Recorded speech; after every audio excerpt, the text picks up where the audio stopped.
So we have this right angle triangle, and for this right angle triangle here, angle B is going to be equal to 90, so this is going to be angle B. Let's let this be A and C.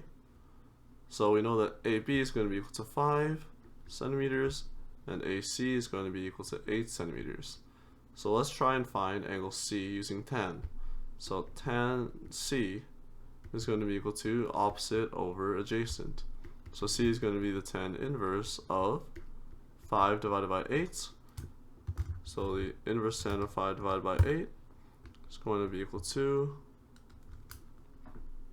around 32 degrees, meaning that angle A is going to be 180 minus 90 minus 32 degrees.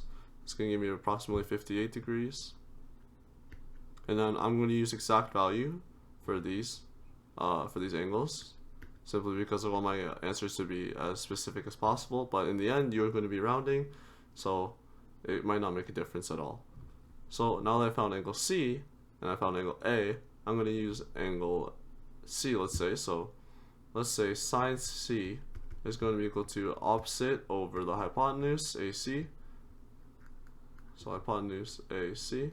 So AC is going to be equal to 5 divided by, sine C is around 32 degrees, sorry. So sine 32 degrees down here. So AC is going to be equal to 5 divided by sine 32, which is going to be approximately 9.4 centimeters.